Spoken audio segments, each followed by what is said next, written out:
I think there's definitely things we can do to reduce the bus fare. Still, I know that there is lower income fare rates that you can apply for. I think we need to make that easier because I don't at this point I don't necessarily support a full 80% cut that some folks are discussing. Yeah, I I would love to see that, but I do think like if we're gonna go that low, can we make it free for some people? Like that's kind of where I would look at that point. So definitely not off the table at all. Uh, but when I started first thinking about this, the first thing I said is, well, okay, if I'm trying to apply for a low income pass or a low income fare, like how easy is this for me to do? And just navigating the city's website, it's not that easy. Like that's one thing I've thought many times as I've spent the last 4 or 5 years learning about the city. Just navigating the city's website. If it's hard for me, well, especially for somebody who's going to come into the city as a newcomer, maybe doesn't understand English as a first language, how do we make that way easier as well? Very much so, but like when I talk to a mobile, we have to look at total mobility needs of a community, right? It's not just buses, but if you've got a few kids, but sometimes transit is a limited option for you in your family if you've got 3 or 4 kids, for example, and you're in a very low income. Buses don't always work, and you have to go grocery shopping or something like that. So we're very blessed in the city to have Winnipeg Peg City Co-op, which I would like to build into part of this idea of a more of a mobility authority citywide eventually. So that if you're a mom and you live on Arlington Street in the West End and you can't afford to buy a car, it would be great if we could actually have a discount low income bus pass, but we would also negotiate with Peg City Co-op. So that day that mom might have to go to the grocery store, might have a need to get 3 or 4 kids around, that she or he, or in the case of the dad, in cases as well, though my experience is more often the mom, is that they've got the ability very affordably to use a Peg City Co-op car without really very much cost at all to take care of their needs. Like I think we have to sit down and talk about low-income barriers to mobility. Transit is part of the solution, but accessing a vehicle affordably for a family with a very marginal income is equally important. So that's why I think this idea of well, it's there's you can't do everything. So yes, would I be in favor of a significantly discounted transit pass down into an affordable level? That's sort of I would call it we have rent geared to income. I look at something like transit geared to income by category. So if you're under a certain low level of income to do that, how we would set that up, I'm not sure exactly, but I'd like the idea of it. I would certainly build it into the planning process, and I would find a way to achieve very great reductions in transit. Part of it because there's just so many people when they can't afford it just get on the bus, and we have no way. I mean, realistically, of asking transit folks to police fares. I mean, it's just it's like, what do you do on a bus when you're driving a bus and 4 people get on and they can't pay and they won't pay, or sometimes people just don't. So I mean, right now it's happening right now. It's just happening in a way that is causing a lot of stress for people and is somewhat chaotic. So clearly, if we could get an affordable pass. Actually, I think the first thing, like, I agree that the transit fares are really high, but I'm not prepared to make such a specific commitment on that. I think the most important thing we need to do is we need to make the transit system actually work first. I believe that supporting the low income bus pass is I would like to see a reduction of the bus pass from the 50% to 100% within before the year of 2030.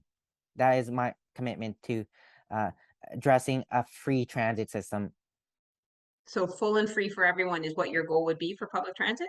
Yeah, by 2030. I'm in support of that. Yeah, because it's part of what I want to say before. Like, there is a need for us to understand why are we in the government. Is to help one another, is to support, the people that cannot afford, to even do some stuff in the city. So I'm always in support of helping, as long as we have the resources to be able to do so. So my plan is to I'm not going to say that, but that is another plan for seniors. So my plan is always to look at how we can help Winnipeggers. I want to focus on what is important right now. So when I look at it, I want to look at it. Who are those people that are in need right now? For example, like you mentioned about bus pass, it's part of what I have in my plan as well. Bus pass, can we reduce poverty, affordable housing? How can we make people feel more comfortable, feel at home in Winnipeg? That is my greatest concern. And I'll be honest with you, I'm a professional engineer. People have been asking me, why are you running for mayor? So I'm just telling you, I'm concerned about the people. So when my friend is not doing well, I'm not doing well. That is my mentality. All So I'm right. in support of that. I like it.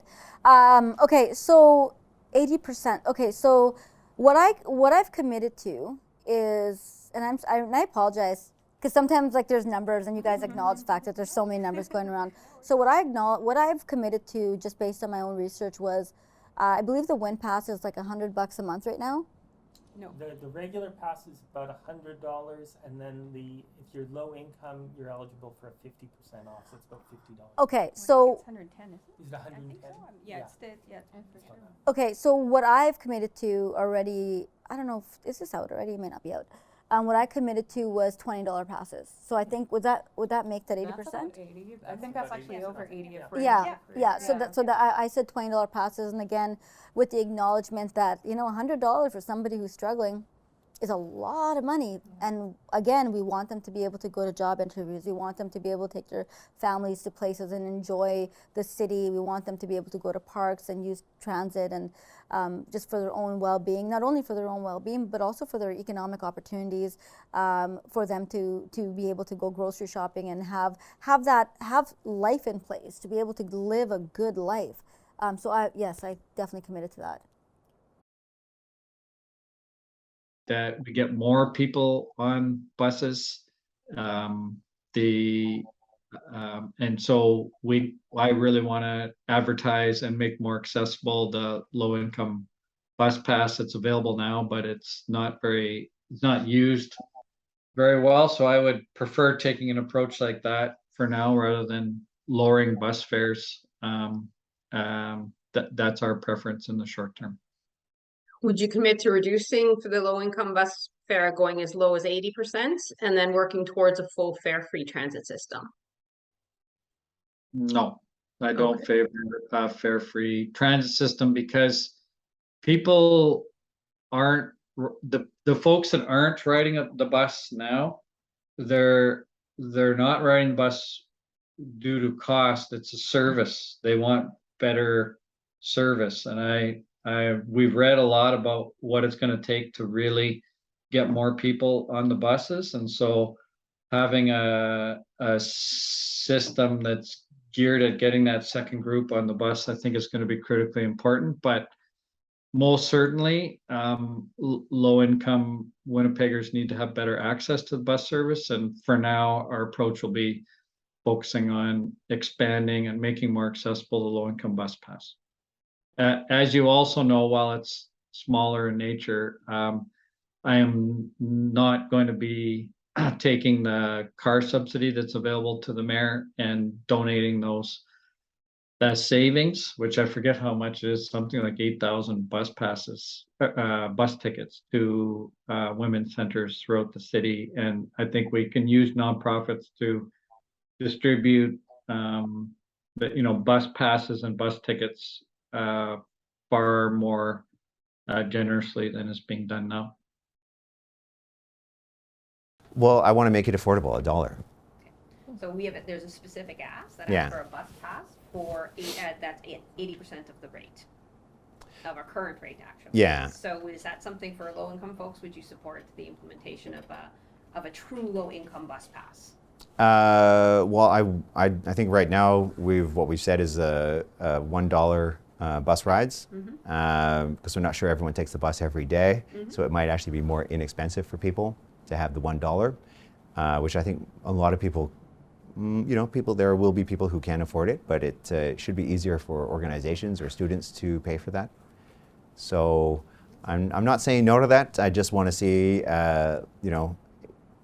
what we can do on that.